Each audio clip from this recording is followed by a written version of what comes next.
My name is Elise Carter. I'm 36. On Thanksgiving morning, my mother set 5 credit card bills beside my plate. A decent daughter would absorb her baby brother's mistakes, she said. The balance was $62,418. My brother Kyle stayed in the den laughing at the parade. I turned the top bill face down. But here's what my mother didn't know. One of those cards had been mailed to the storage unit she swore didn't exist. That address is why I'm sitting here telling you this. If your family ever asked you to carry the spoiled child's damage as proof of love, please stay with me and subscribe if you know a boundary can be an act of self-respect. Let me take you back to 3 weeks before Thanksgiving, when the first bill arrived with my name on it. 3 weeks before Thanksgiving, I came home from a double shift and found a white envelope wedged behind the grocery ads in my mailbox. It had my name on it.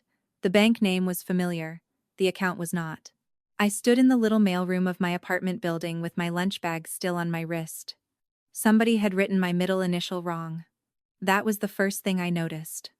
Not the logo. Not the due date. The wrong initial. It was a small mistake, but it had the smell of family on it. My mother had always misspelled that initial. I opened the envelope upstairs at my kitchen table. The balance was $11,284. The minimum payment was due in 9 days. The card had been used at a tire shop, a gaming store, 2 gas stations, and a steakhouse outside Fort Worth. I had not been to Fort Worth in 6 years. I called the number on the back of the bill. I told the woman on the phone I had never opened that card. She asked me to verify my social security number. I did. She asked for my current address. I gave it. Then she paused. There is another address attached to this account, she said. I asked what it was. She said she could not read the full address until I filed a fraud claim, but she gave me the first 2 numbers and the zip code. The zip code was my mother's neighborhood. That was where the story really started. Not at Thanksgiving. Not with 5 bills on a table. It started with 2 numbers and a zip code. My mother, Darlene Carter, lived 20 minutes from me in a brick ranch house that did not belong to her. It belonged to my Aunt Ruth, my father's older sister. After my father died, Aunt Ruth let my mother stay there, until things got steady. That was the phrase everybody used. Things never got steady. They just got renamed. My brother Kyle was the reason most things needed renaming. Kyle was 28. He was the baby. My mother said that word like it was a medical condition. He was not lazy, he was overwhelmed. He was not broke, he was between plans. He did not quit jobs. People failed to understand his potential. If Kyle set a kitchen towel on fire trying to make bacon, my mother bought a new towel and told me he had always been sensitive around criticism. In our house, Kyle made the mess, and I got handed the broom. That is the cleanest way I can say it. When I was 19, Kyle borrowed my car and brought it back with the front bumper hanging loose. He said a pole came out of nowhere.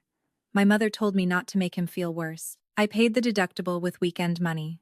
Kyle got a new phone that same month because, according to my mother, he needed something good to look forward to. When I was 24, I missed work with bronchitis. My mother called at 7 in the morning and asked if I could still drive Kyle to a job interview. I told her I had a fever. She said, "He just needs one more chance." I drove him. He slept in the passenger seat and missed the interview anyway. When I was 30, I signed my first lease without a cosigner.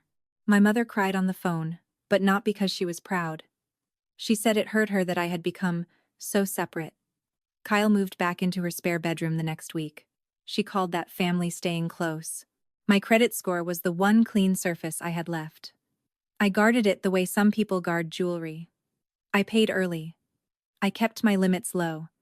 I checked statements on Sunday nights with a cup of tea and a pen. It was not glamorous. It was mine. My father understood that part of me. He died when I was 21, 3 months after a stroke that took his right side first and his voice later. Before he got sick, he owned a small lawn equipment repair shop. He kept every receipt in a metal file box under the counter.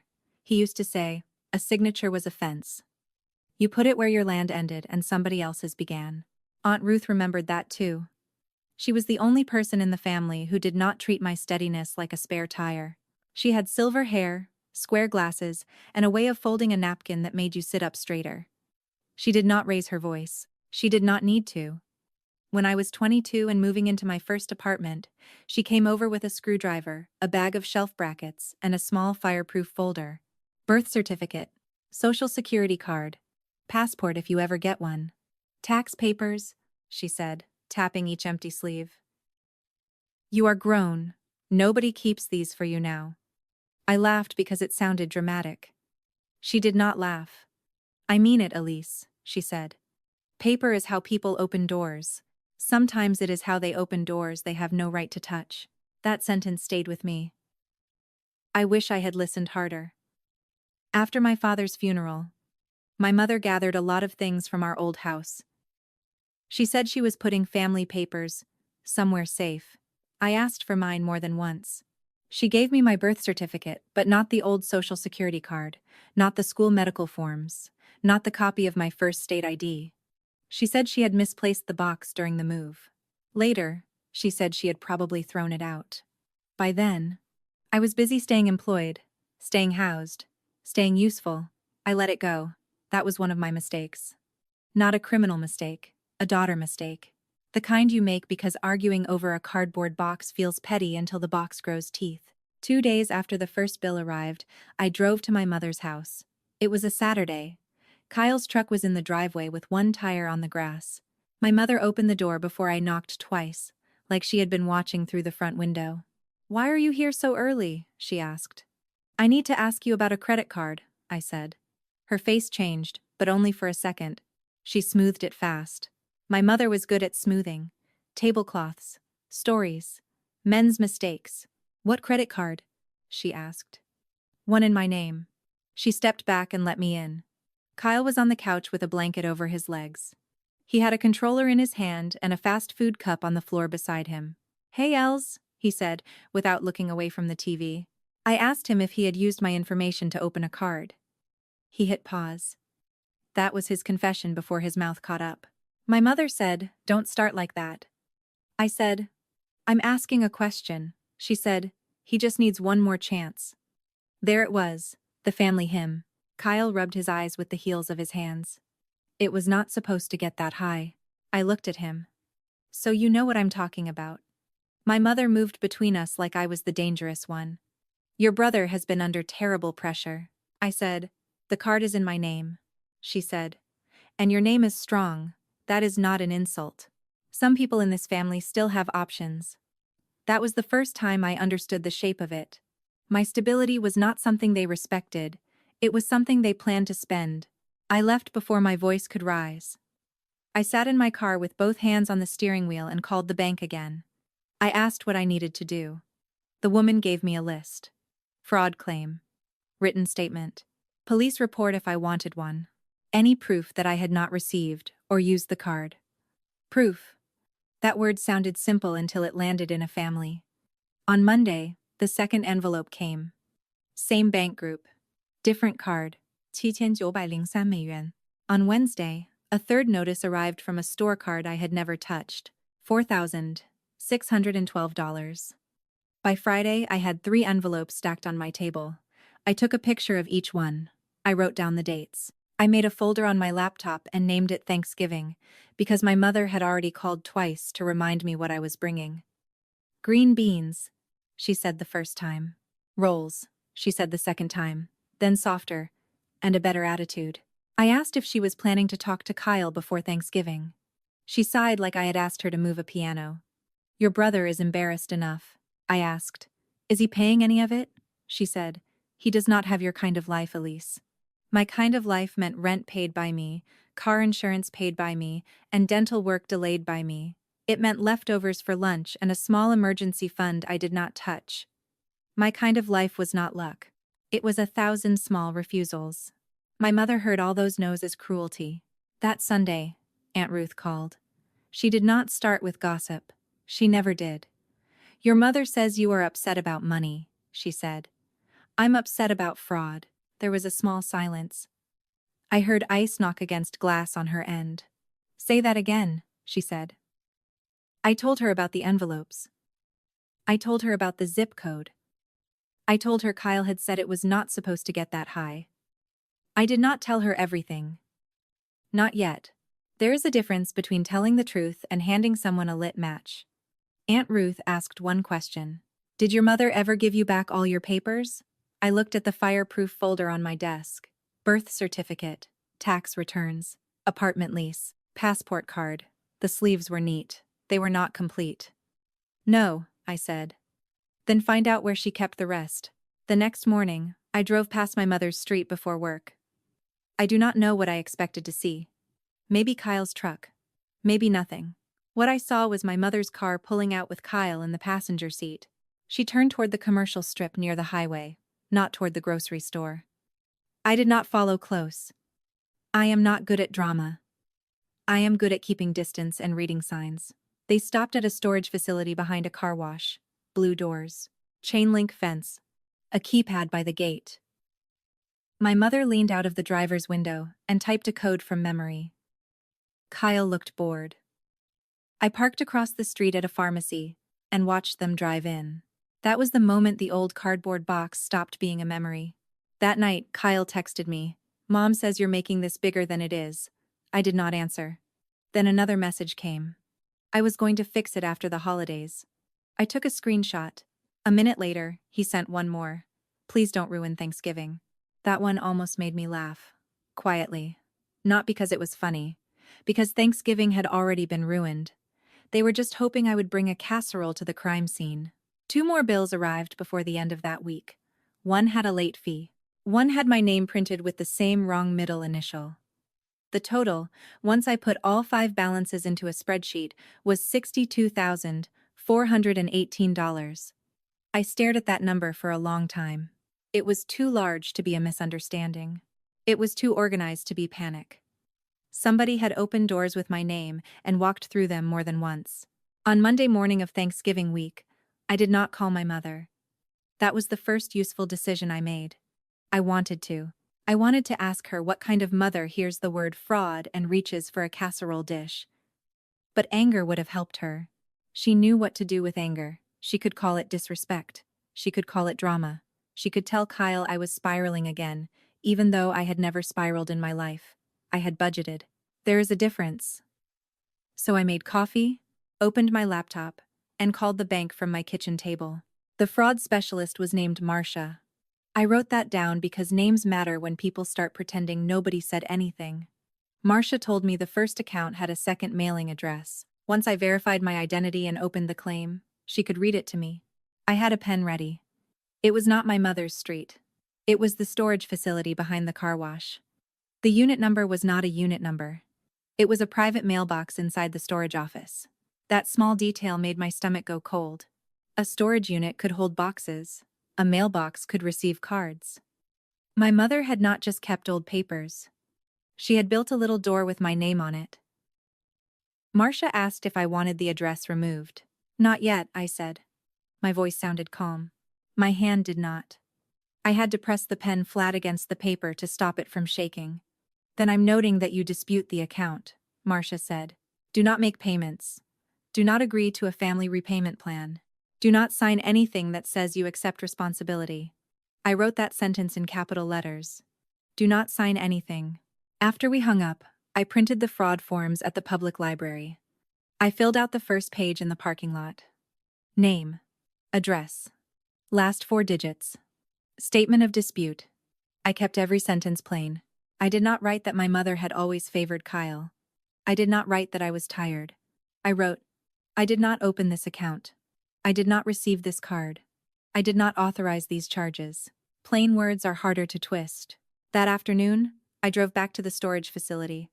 I parked in front of the office this time. I told the man at the counter, "I'm getting mail here that should be mine." He asked for ID. I gave him my driver's license. He typed my name into his computer, then frowned. "We have mail held under that name," he said. "Mailbox 14. I asked, "Who rented it?" He looked at me for a long second. "I can't give you another customer's information." I said, "I understand. Can you give me mail addressed to me?" That he could do. He came back with 2 pieces of mail. One was a bank notice. The other was an envelope from a store card company. Both had my name. Both had the wrong middle initial. Both had that storage address printed cleanly under it, as if I had chosen to live in a mailbox between a car wash and a vape shop. I asked him if he could stamp the date I picked them up. He did. He was not warm, but he was correct. Correct was enough. Before I left, he said, "You might want to talk to whoever has access to that box." "I am," I said. "I did not mean my mother. I meant the bank. I meant the fraud department. I meant Aunt Ruth. I meant every person my mother had assumed I would be too polite to involve." I took pictures of the envelopes in my car. Front, back, date stamp, my license beside them. I emailed the pictures to myself before I put the car in reverse. Then I drove to the police station and asked how to file an identity theft report. The officer at the front desk did not look surprised. That helped and hurt at the same time. "Family?" he asked. "Yes." He slid a clipboard toward me. That was all he said. I wrote slowly. I kept my letters neat. My father used to say rushed writing looked like someone else could have pushed your hand. I heard his voice while I signed the report. I made my signature smaller than usual. Tighter. Mine. When I got home, Kyle had texted again. "Mom says if you file anything official, you're choosing paperwork over blood." I took a screenshot.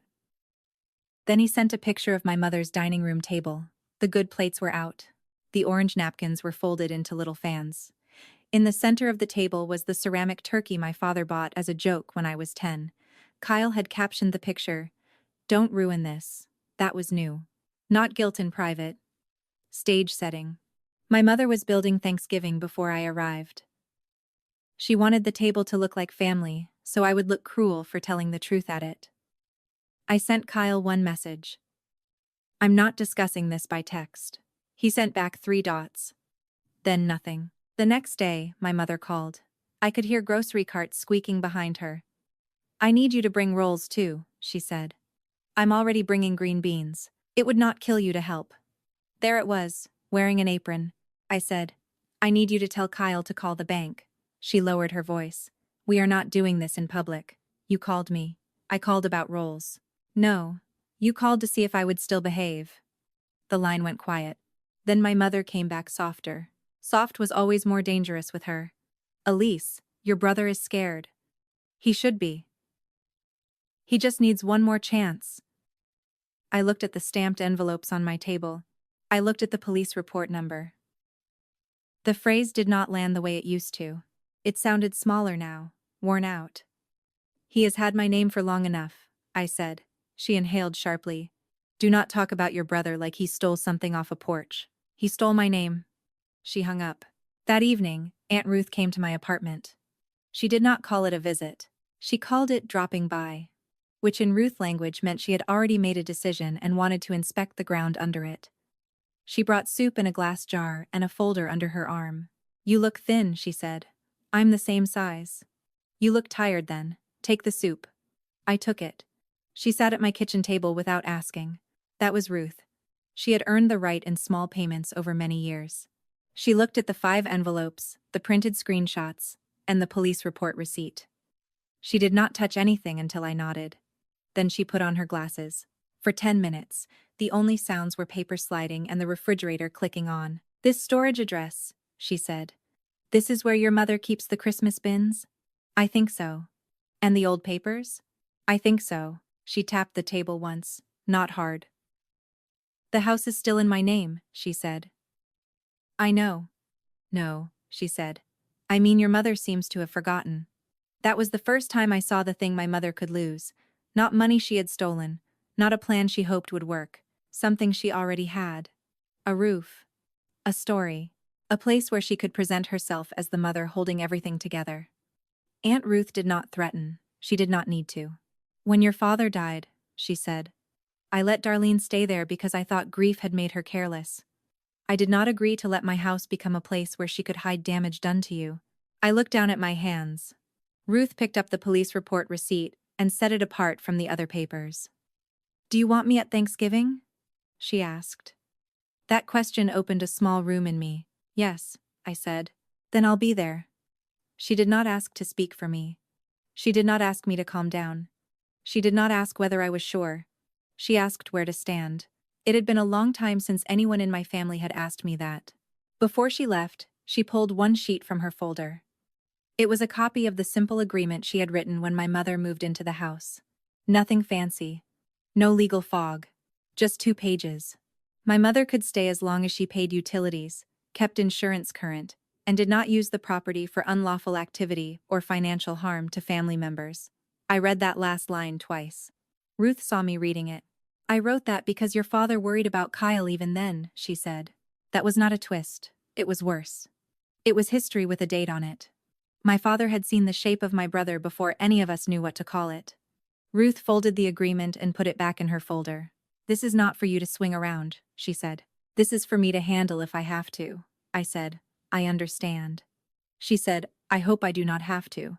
So do I. We both knew hope was not a plan. After Ruth left, I made 3 copies of everything. One set went into the fireproof folder she had given me years ago. One set went into a manila envelope for the bank.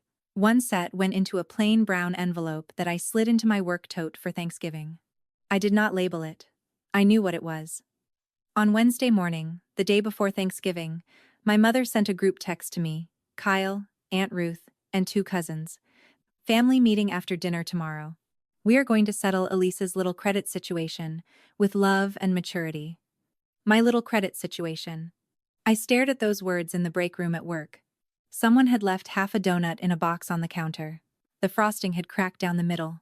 I remember that because my mind went very still and picked one harmless thing to look at. Kyle replied with a thumbs up. One cousin wrote, Glad we'll all be together. Aunt Ruth did not reply. I waited 8 minutes. Then I typed one sentence.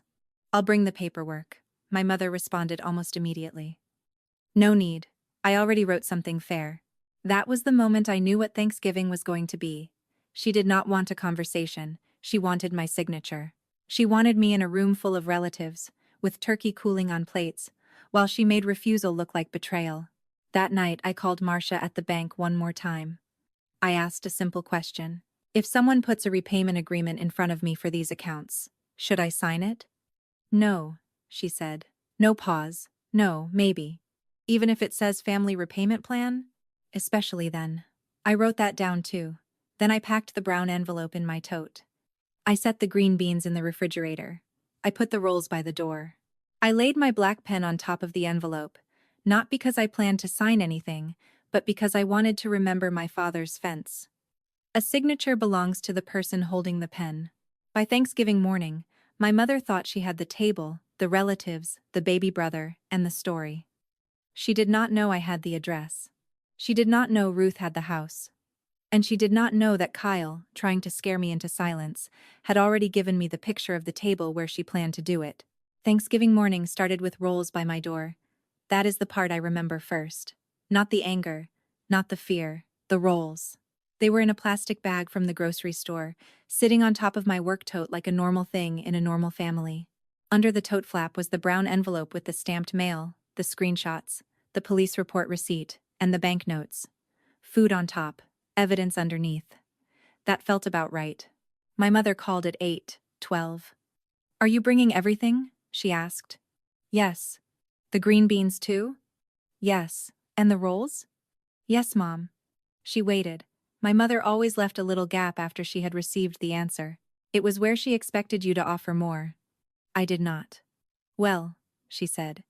Try to come with a soft heart. I looked at the brown envelope. I'll come with what I have, I said. She did not like that. I could hear it in the way she stopped breathing for half a second. Then she said Kyle had barely slept. She said his stomach was bad. She said he was ashamed.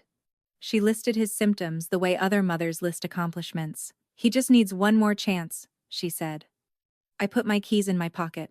I'll see you at 4. I got to my mother's house at 3:58. Aunt Ruth's car was already at the curb. That steadied me more than I expected. The house looked the same from outside. Brick front, white trim.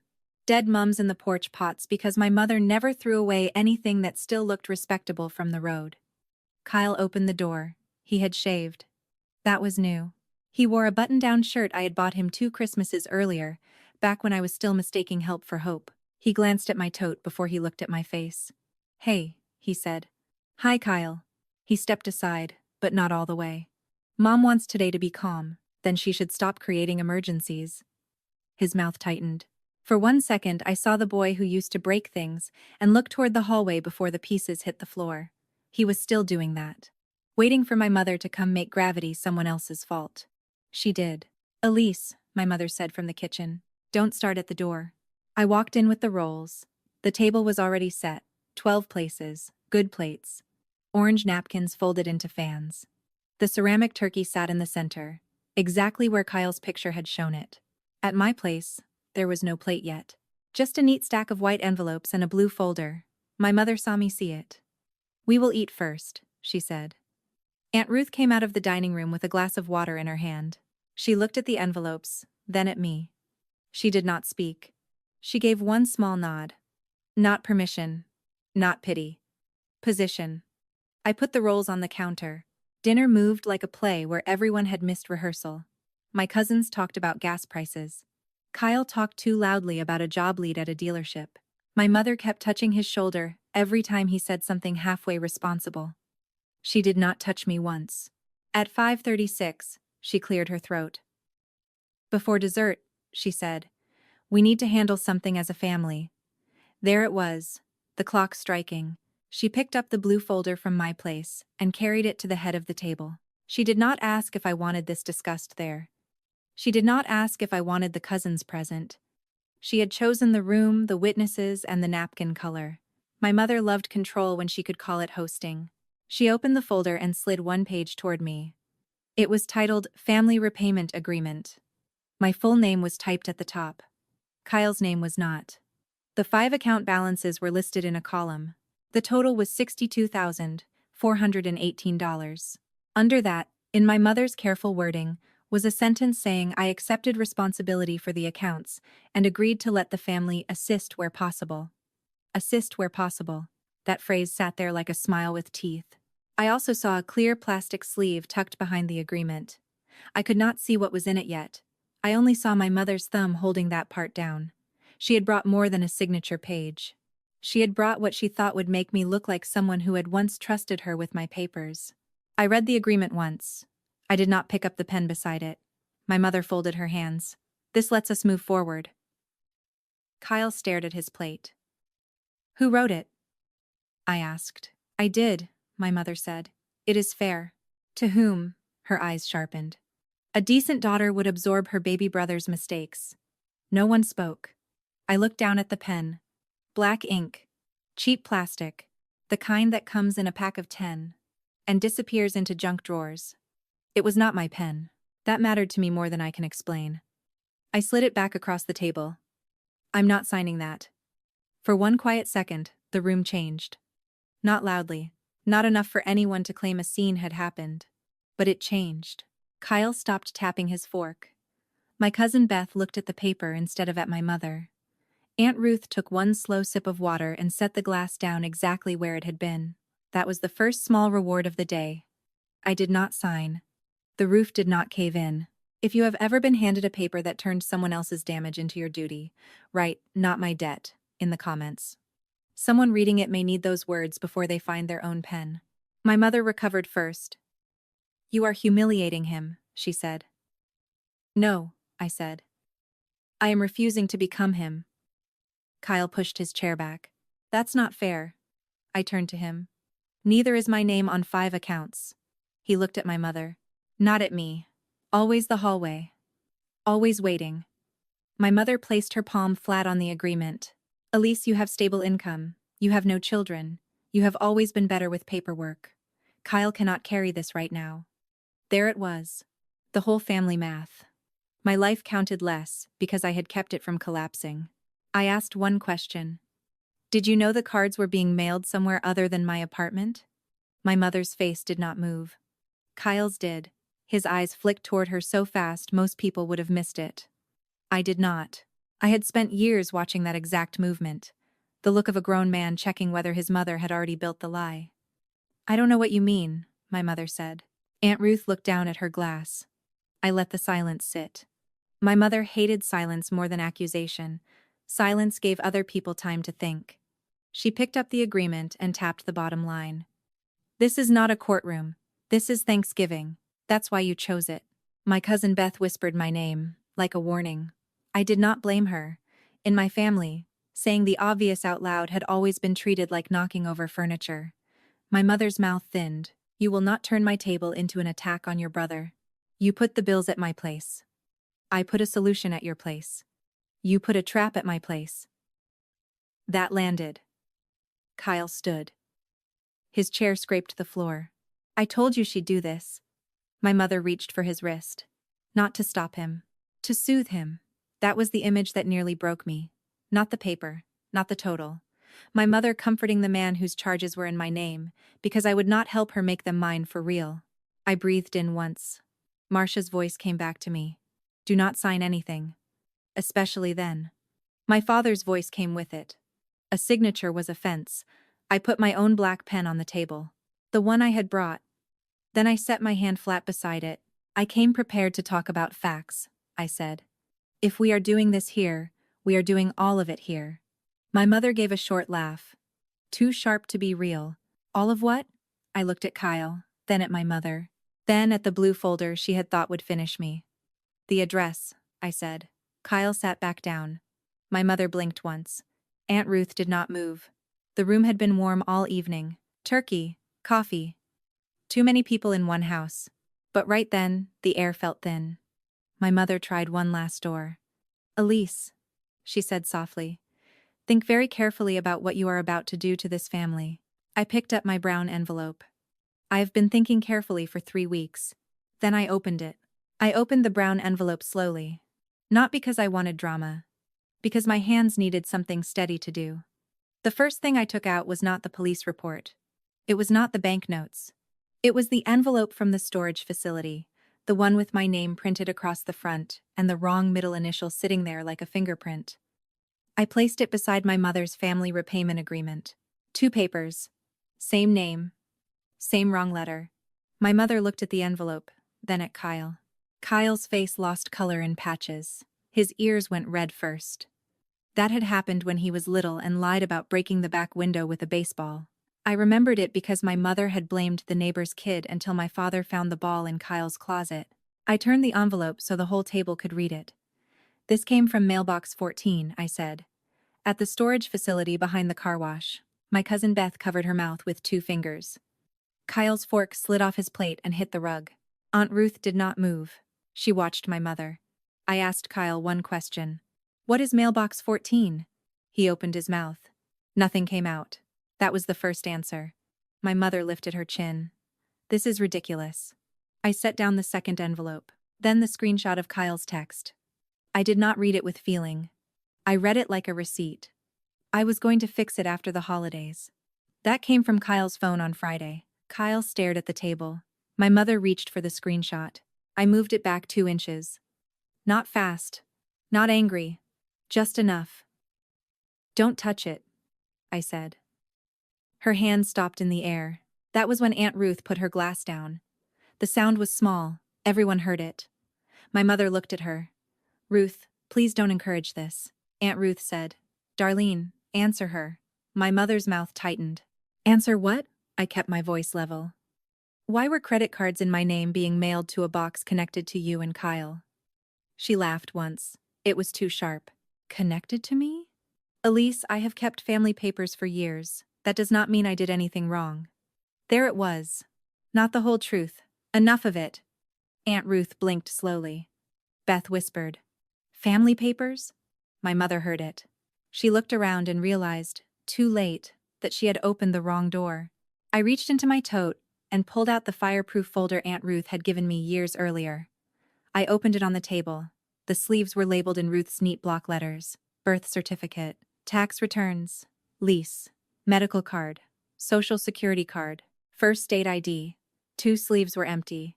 I touched them with 1 finger. These are the papers you told me were lost, I said. My mother's face changed again. This time she could not smooth it. Kyle pushed his chair back an inch. The chair leg caught on the rug. He froze there, half standing, like even his body was waiting for permission. My mother reached into the blue folder. For 1 second, I thought she was going to put the agreement away. She did not. She pulled out the plastic sleeve I had seen under her thumb. Inside it was my old social security card. The one I had asked for after college. The one she had said she probably threw out by mistake. Behind it was a copy of my first state ID, with my old address and my 17-year-old face staring up at the Thanksgiving table. She had brought it to prove she had always handled the family papers. Instead, she proved she had kept my childhood close enough to use. That was the moment. Not the bank, not the police. Not a rule. My mother laid my childhood on the table and proved it had been in her hand all along. Beth made a sound like she had been hit in the chest. Kyle sat down. Aunt Ruth's hand went to the edge of the table. Her knuckles whitened. I did not reach for the card. I wanted to. Every part of me wanted to snatch it back. But the room needed to see it there, in my mother's hand, beside the bill she wanted me to sign. I asked my second question. Why did you bring that if you did not know how the accounts were opened? My mother looked at the plastic sleeve, her thumb pressed down on my old signature. For the first time that day, she had no sentence ready. Kyle found one for her. Mom, don't. That finished what silence had started. I took out the police report receipt and set it beside the card. Then I took out the fraud claim number Marcia had given me. I had written it on an index card because index cards do not look dramatic. They look like groceries and school projects and recipes. Ordinary things. Useful things. I filed the report before I came, I said. My mother's head snapped up. You filed a police report against your brother? I filed an identity theft report about accounts opened in my name.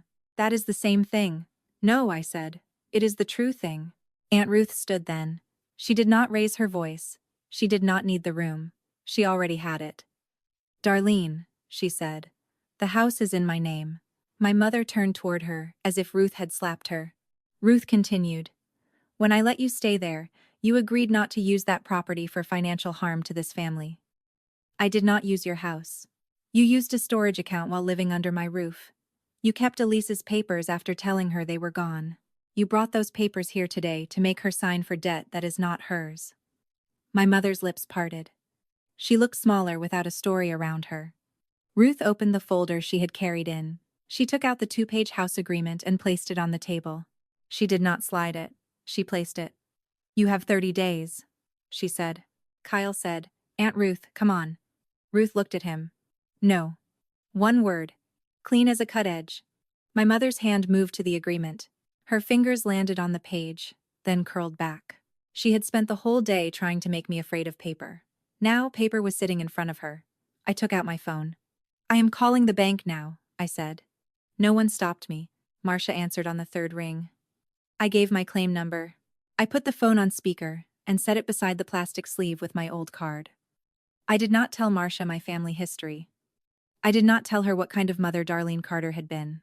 I said the account holder disputed the cards, the mailing address had been confirmed, and the person who kept my old identification had just produced it at the table. Marcia's voice came through clear and flat. Do not sign any repayment agreement, she said. The accounts remain under fraud review. I am adding this information to the claim. My mother closed her eyes. Kyle put both hands over his face. Aunt Ruth sat back down. That was enough. Not because every consequence had landed. Consequences take time. But the thing my mother needed most was gone. She needed the room to believe this was a family misunderstanding. The room had seen my old card in her hand. There was no polite way to unsee that. I gathered the stamped envelopes, the screenshot, and the police report receipt. I left the copy of the house agreement where Ruth had placed it. I picked up my black pen last. My mother whispered my name. I looked at her. For a second, she was not the woman at the head of the table. She was just my mother, holding proof that she had chosen one child by spending another. I hope Kyle gets help, I said. But not with my name. Then I took my folder, my tote, and the rolls nobody had touched. I walked out before anyone could turn my boundary into a debate. The first thing I did when I got home was put the rolls in the trash. That sounds petty. It was not. They had sat in my car, then on my mother's counter, then beside a table where she tried to turn stolen debt into family duty. By the time I carried them up to my apartment, they smelled like butter and humiliation. I dropped them into the trash bag. Then I washed my hands. After that, I took every paper from my tote and laid it on my kitchen table. The stamped envelopes, the police report receipt, the screenshots, the old social security card, my first state ID, the family repayment agreement my mother had wanted me to sign. I did not cry over them. I put them in order. That was what I knew how to do. At 8:43 that night, Aunt Ruth called. Are you home? She asked. Yes. Door locked? Yes. That was all she needed, before she said the rest. She had sent my mother written notice. 30 days. Darlene could not remain in the house after using family documents and a storage mailbox to harm me financially. Kyle would not be allowed to stay there after the 30 days either. Ruth had already changed the garage alarm code because Kyle still knew it. No speech. No thunder. Consequences did not need a speech. The next morning, Marcia from the bank called. Her voice was the same as it had been before Thanksgiving. Flat. Useful. Beautiful. In that moment. She told me the accounts were marked as disputed identity theft. Collection calls would stop while the review continued. The late fees would not be reported as debt I had accepted while the claim was open. Then she told me to freeze my credit. I did it before lunch. 3 websites. 3 freezes. 3 confirmation numbers written in black ink. It felt strange how little ceremony freedom required. No music, no apology, just doors locked. The $62,418 did not vanish in a puff of forgiveness. Real life is not that polite. The review took weeks. I still had to answer calls.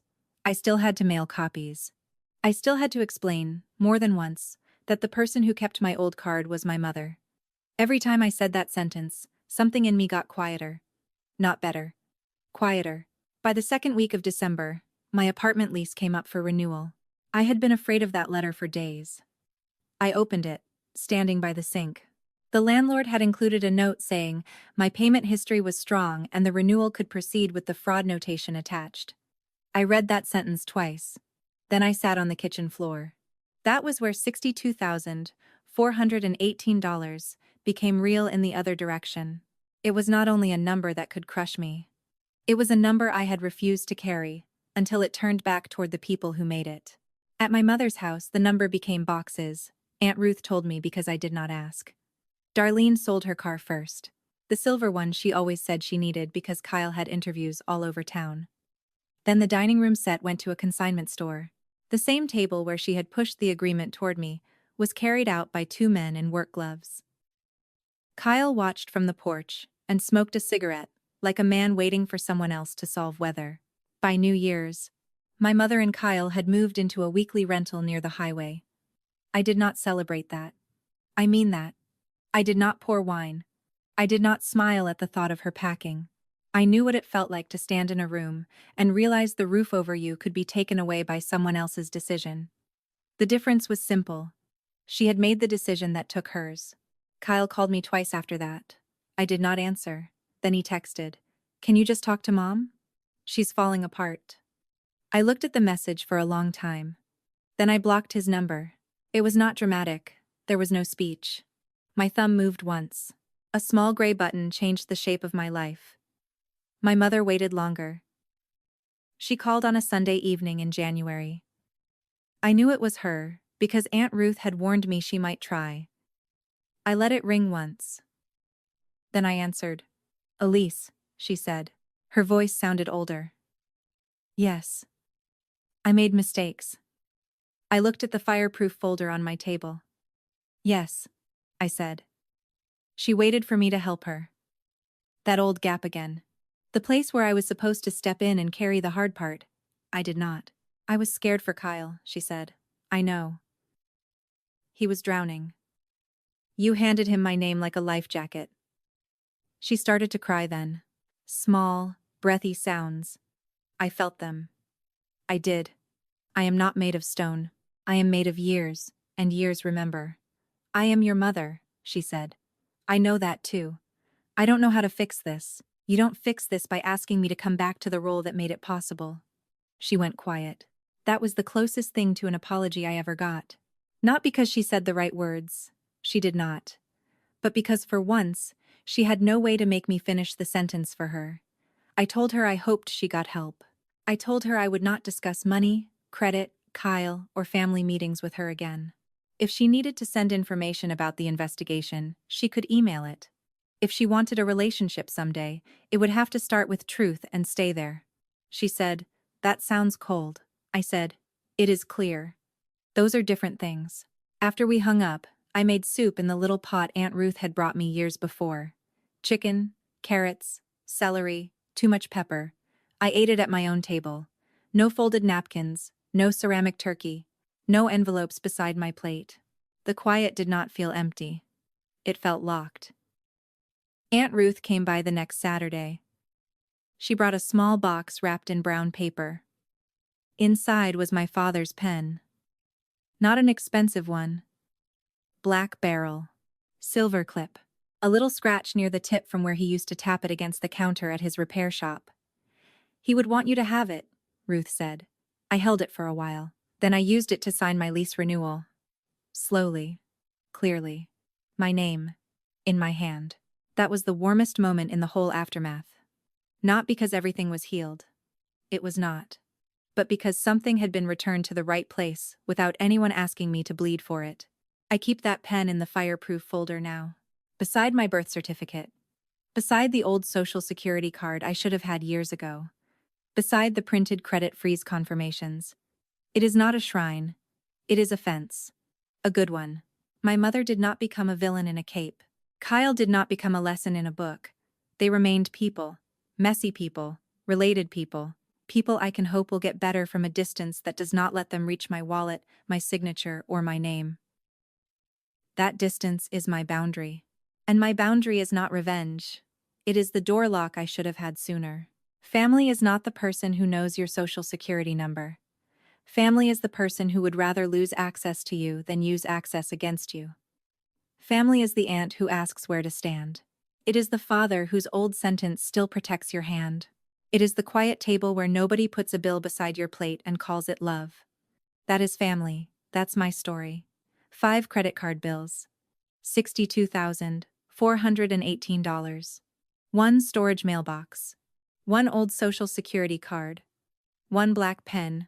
If you have ever been told that being the responsible one means absorbing the damage, I want you to hear me clearly. You do not have to become the family landfill to prove you have a heart. You can love people and still refuse to be the place where their consequences disappear. Share this with someone who needs permission to protect their name. Comment with the word boundary if this found you at the right time, and subscribe for more calm stories about families, truth, and the moment a quiet person finally stops signing.